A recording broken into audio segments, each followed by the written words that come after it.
Labdien, mani sauc Toms, un šis ir raidījums 3/4.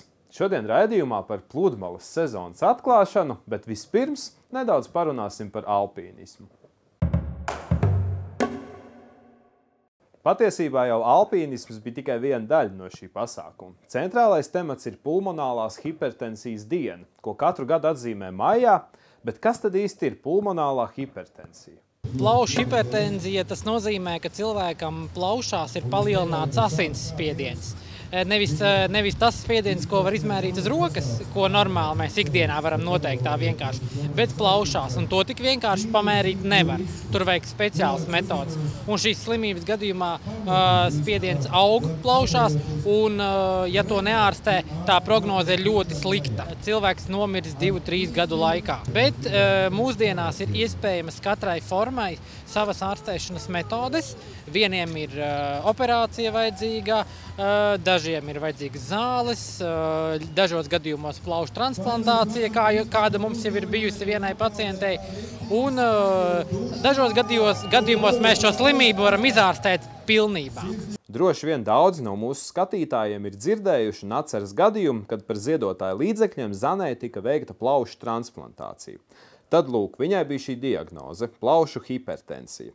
Slimības simptomi galvenokārt izpaužas elpas trūkumā, nespēkā un citos veidos, kas liecina par to, ka organisms netiek pietiekoši apgādāts ar skābekli. Šobrīd Latvijā šī slimība konstatēta aptuveni 100 cilvēkiem, taču kopumā tādu cilvēku Latvijā varētu būt ap 300. Bet, atgriežoties pie alpīnisma, ko minēju sākumā. Šodien Latvijas labākais alpīnists Kristaps Liepiņš, atbalstot un izrādot cieņu pulmonālās hipertensijas pacientiem, jau ir uzrāpies Origo pulkstenī un novicinājis biedrības karogu, par ko mēs ļoti lepojamies. Un doma ir tāda, ka sauklis šodienai ir dalies savā elpā. Tas nozīmē, ka viņš ar šo kāpienu simboliski dāvā gan mums spēku, gan enerģiju turpināt dzīvot. Viņš tiešām uzrāpās Origo tornī. Līdz šim pulmonālās hipertensijas dienā Latvijā ir bijušas sporta spēles ģimenēm. Pagājušā gadā Vecerīgā notika augstslēgšanas paraugu demonstrējumi un sacensības, un šogad lūk kāpšana tornī. Pat nedaudz bail iedomāties, kas sekos nākamajos gados. Taču katrā ziņā šīs slimības pacientiem mēs vēlam veiksmu un izturību, un, kas ir vēl diezgan svarīgi, arī palīdzību no valsts. Jo šīs slimības ārstētājiem nevajadzētu būt ziedotājiem, tai vajadzētu būt valstī. Vēl tikai nedaudz, un mēs būsim iekšā vasarā. Un vasara nozīmē to, ka jābrauc uz pludmali. Visi tam cītīgi gatavojās, tajā skaitā arī pludmalēm jau ir sadalīti zilie karogi. Kā jau ierasts, zilos karogus piešķir Vides izglītības fonds, izvērtējot ūdens kvalitāti, drošību pludmalē, pašvaldības ieguldījumu un, kas svarīgi, arī vides pieejamība cilvēkiem ar invaliditāti ir viens no kritērijiem, kas tiek vērtēts zilo karogu piešķiršanas procesā. Mums Latvijā, protams, sokas tā, ar ko salīdzina. Ja mēs skatāmies, ka mums vispārībā ir tikai 50 oficiālās peldvietas pa visu valsti, tad mēs nevērtējam rezultātu slikti, respektīvi 16 karogu peldvietās ir šogad 19 kopumā. Bet, protams, mēs gribētu, lai katra Latvijas peldvieta būtu sakopta un iegūt tiesības zilo karogu pacelt. Bet tas ir pret ideāli samērojoties ar kaimiņiem. Piemēram, Igaunijā ir tikai 2 zilie karogi un Lietuvā ir 3. Līdz ar to tādā uz Baltijas valstu fona mēs varam justies diezgan apmierināti.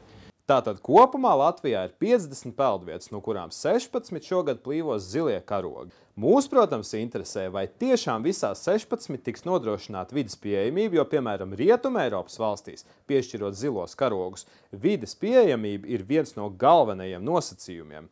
Bet ko pie mums Latvijā paredz noteikumi attiecībā uz zilo karogu pludmaļu pieejamību? Šobrīd paredz, ka vismaz vienā, ja pašvaldībā ir vairākas peldvietas, tad vismaz vienā no peldvietām ir jābūt nodrošinātai pieejai peldvietai, respektīvi cilvēkiem ratiņkrēslos un cilvēkiem ar īpašām vajadzībām. Tātad konkrēti kritēriji uzbrauktuvi slīpumiem, ietvju platumiem un citām ar vides pieejamību saistītām lietām nemaz īsti nav. un arī organizācijas, kas vērtē šīs pludmales, starp tām mēs neatradām tādas, kas varētu pienācīgi apsekot vides pieejamību. Un tad mums radās jautājums, vai tiešām šajās pludmalēs tiek nodrošināta kaut tikai daļēja vides pieejamība. Šobrīd šķiet Liepājas pludmalē ir ieviesti daudz veiksmīgi risinājumi, kas ļauj pludmalē atpūsties ikvienam. Arī vides izglītības fonda vadītājs Liepājas pludmali minēja kā pozitīvo piemēru, taču tā nesot vienīgā. Arī Abrakciemā un Vakarbuļļos esot domāts par vides pieejamību. Nu, mums ar Sintīju divreiz nav jāsaka, mēs sēdāmies mašīnā un devāmies uz Vakarbuļļu pludmali paskatīties, kā tad tur īsti ir. Šodien mēs atrodamies Vakarbuļļu pludmalē, kurai ir piešķiris zilā karoga status. Un tas nozīmē ko? Tas nozīmē, ka pludmale ir, cik es zinu, viņa ir tīra, droša, labi iekārtota. Šeit arī sezonā jābūt glābējiem un neapšaubāmi viņai jābūt arī pieejamai cilvēkiem ar dažāda veida invaliditāti. Ratiņkrēsli, cilvēki ar redzes traucējumiem, cilvēki ar dzirdes traucējumiem un vispārējie cilvēki, lai var atpūsties viena vieta, pieejami iekļūt ūdenī, papeldēties, cik nu kurš spēj tālu aizpeldēt. Un šodienas mūsu uzdevums ir izsteigāt šo burvīgo pludmali, pārbaudīsim toaletes, pārbaudīsim, kā ar iešanu, kā ir ar tām smiltīm, visam viņas traucē vai netraucē. Nav ko daudz runāt, lai nesāks sezonu, dodamies pārbaudīt. Tā, Tom, saprotu, šeit tu esi pirmo reizi. Kādu laiku tiešām neesmu bijis. Jo es esmu bijusi, bet es arī neesmu bijusi visā teritorijā. Līdz ar to būtu ļoti interesanti iesākt sākumā paskatīties kartē. Tu neesi bijusi noteikti arī šajā laikā, kad ir piešķirts šī zilā karoga status, jo tas ir ļoti nesen. Un lūk, šeit ir karte. Šeit viss ir atzīmēts. Mēs esam šeit aptuveni, un tur ir viss, kas pludmalē pienākās. Ūdeni var paņemt, kur glābēji atzīmēt, dušas, bērnu laukumi, pārģērbšanās vietas, viss. Es varu izlasīt, saskatīt, tu vari izlasīt, saskatīt? Es varu izlasīt, saskatīt, bet tomēr liekas, ka cilvēkiem ar redzes traucējumiem varētu būt diezgan grūti, jo ir visai raiba tas noformējums šeit. Jā, es tev piekritīšu, starp citu faktu par zilā karoga, balvu, ūdens kvalitāti, vides informācija un izglītība, vides pārvalde un apsaimniekošana, drošība un servis mēs trāpījām. Jā. Tā kā mūsu šodien interesē servis un sāksim ar dušām. Sākam. Atbraucot, es redzēju zīmi, kur ir uzrakstīts dušas, un es domāju, ka ar to arī sāksim. Es tev laidīšu par priekšu, un es tev neko nepalīdzēšu, jo šī ir zilā karoga pludmala, un tev visur jātiek pašai. Esi kas? Nu, tu noteikti esi uz dāmu dušām. Likšu par sevi manīt, ja es kaut kur netikšu. Es domāju, ka tu neviens nebūs. Un iedomājies ir. Nu... Tā var gadīties. Ej, vajag instantās dušas, redzi? Nav dušu. Tas nāk tā, uzreiz ārā. Labi, es pieņemu, ka varbūt uz sezonu tiks uzliktas.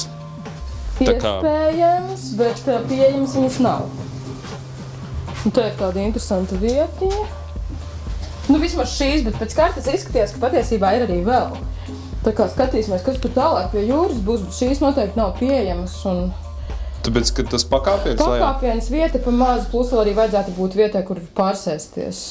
Aha, ok. Nu, duša, nē. To mums grūti spriest, kāpēc viņi tur nav. Es ātri ieskriešu arī vīriešu dušās. Šeit ir tieši tas pats. Te ir pakāpiens, ir noņemtas dušas caurules, bet es domāju, ka tas ir tīri vienkārši apsvērumu dēļ, jo tas ir krāsainais metāls un kādam varētu ļoti patikt viņš. Skaties, Tom, tur kaut kādas pārģērbtuves vai dušas īsti nevar saprast, ejam paskatīties.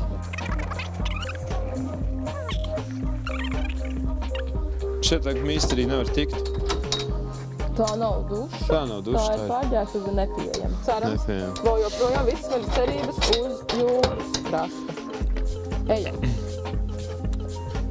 Pirms mirkli mēs minējām arī to, ka cilvēki ar redzes traucējumiem un ar dzirdes traucējumiem. Ko tu saki par šiem dušām? Nu, nebija vadlīnijas ar redzes traucējumiem. Nebija taču, vai ne? Nē. Nu, ar dzirdes traucējumiem es pieļauju, ka tur nekas īpašs nav vajadzīgs. Nu, es neesmu eksperts, protams, tajā invaliditātes grupā, bet... Tad visas cerības uz jūru, kā tu teici. Jā. Un tagad ir šī vieta, kur būtu jānovelk čības. Un tagad ir šī vieta, kur beidzas pieejamība. Mēs tikko redzējām tur karti. Šis ceļš ir domāts tieši speciāli paredzēt cilvēkiem riteņkrēslos. Un viņš beidzās kaut kur tur pie tās zaļās miskastes, pastīsimies, kas tur notiek. Bet no sākuma tiec līdz viņai. Kā tev ir? Tad es mēģinu. Tā, tev vajadzēs nedaudz piepalīdzēt tom. Paldies tev. Jā. Tas, ko es pamanīju jau pirms tam, cilvēkiem ar īpašām vajadzībām metāla stabs iesprāst zemē. Jā. Un ko tu secini, ko tas nozīmē? Es pieļauju, ka tā vieta ir paredzēta cilvēkiem ar īpašām vajadzībām. Kurš no cilvēku ar īpašām vajadzībām tas pats zina, ko? Kā tu domā? Jā, bet es nesaprotu to. Ir zīme, ir soliņš un aizjām līdz zonai cilvēkiem ar īpašām vajadzībām. Tagad mēs esam šajā zonā, mēs varam apsēsties. Labdien! Nu? Lūdzu, tu būtu atnākusi uz jūru. Tu atceries, es traukšā teicu, visas manas cerības uz jūras krastu, ka šeit būs ģērbtuve pieejama, duša, kuru mēs neredzējām. Labi, tā esam acis vaļā. Kur tu varētu pārģērbties? Visdrīzākais tā dušā, kur mēs jau bijām iepriekš. Te, reāli nekur, jo te piekļuve ir līdz šai vietai un tālāk. Labi, tagad cilvēki ar redzes traucējumiem. Viņi noteikti sajustu, izmantojot balto spieķi, šo celiņu. Jā, to es arī tā iedomājos. Bet īpašas vadlīnijas nav. Un arī, piemēram, kaut kāda karte, kas būtu Braila rakstā pieejama, lai saprastu, kur kas ir, arī nav. Skaties, kur viens kungs jau ir atklājis pludmales sezonu, bet aiz viņa ir bojas, kas šobrīd ir čupā, bet visticamāk norāda, cik tālu drīkst peldēt. Mēs sākumā nepaskatījāmies divas lietas vēl. Tur bija tualete un parkings. Mēs bijām ļoti aizraujušies, ka iesim tūlīt uz jūrmalu. Un vēl divas svarīgas lietas tieši cilvēkiem ar pārvietošanās un citām invaliditātēm ir ļoti svarīgi stāvvieta un tualete. Paskatīsimies tad tagad. Paskatīsimies, iesim atpakaļ. Es pamanīju vienu interesantu lietu tieši cilvēkiem ar invaliditāti paredzētajās stāvvietās. Lūk, peļķe. Jā, tieši invalīdu stāvvietā. Nu labi, tagad mēs esam nedaudz pirms sezonas un ir sakrājies, bet ja nu... Rekur, starp citu, toaletēm paskatīties, un es jau uzreiz redzu, ka tur viena ir savādāka vai platāka, kas varētu būt pieejama. Tu noteikti pa turieni tiksi augšā. Jā, es iešu tur apkārt.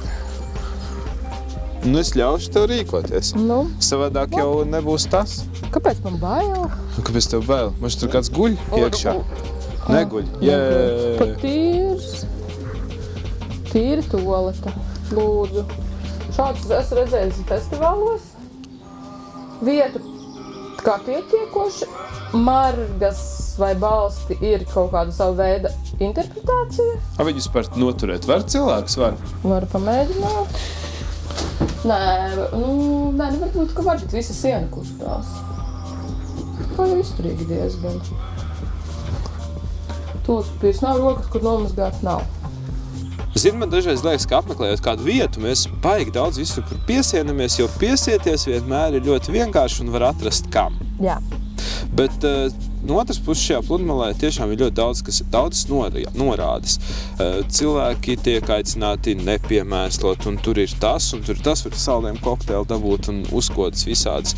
Un ir celiņi tieši līdz pludmalē izbūvēti. Kopumā jau viss ir ļoti labi. Nu, kopumā, jā, bet kā tu redzēji, piemēram, ja tā pavisam rezumējot un īsi, galvenā doma ir tāda, ka jā, var tikt līdz jūrai, var tikt līdz smiltīm, bet peldēties nē. Un tas arī tas galvenais, ar ko jārēķinās. Līdz ar to arī nav kur noskaloties, nav kur pārģērbties, var tikt tikai tā kā līdz vietai, kur tu var, piemēram, sauļoties vai vienkārši pasēdēt. Bet tā kā salīdzinot ar citām pludmalēm, kas nav šādi iekārtotas, kur ir tikai smilts, kur pat nevar tik tālu tikt iekšā, tad šis ir ļoti labs piemērs. Drošība arī rada pašvaldības policijas klātbūtne, var būt tik ļoti neuztraukties par savām personiskajām mantām. Vienīgais ir ļoti svarīgi ņemt līdzi stāvvietas kartes. Pareizi pateicu. Nu, jā. Jo tad var tikt ar automašīnu iekšā bez maksas, citādāk 2 eiro darbidienās, 3 eiro brīvdienās. Jā. Bet īstenībā man ļoti liels prieks, ka mēs atkal apskatījuši vēl vienu vietu. Cilvēki tagad par viņu zinās. zinās, kur atpūsties. Tagad mēs varam mierīgi doties mājās, izdarījuši labu darbu. Jā. Paldies tev par kompāniju. Atgriežamies studijā. Tālūk mums ar Sintī gāja pludmalē. Un ar šo stāstu jāsaka, ka šajā raidījumā tas ir arī viss. Taču mēs ar jums tiekamies jau pēc nedēļas katru otrdienu kanālā RTV 19.15, protams, arī internetā. Pirmkārt jau www.apērons.lv un, protams, arī daudz kur citur. Mani sauc Toms. Paldies, ka skatījāties. Tiekamies jau pēc nedēļas.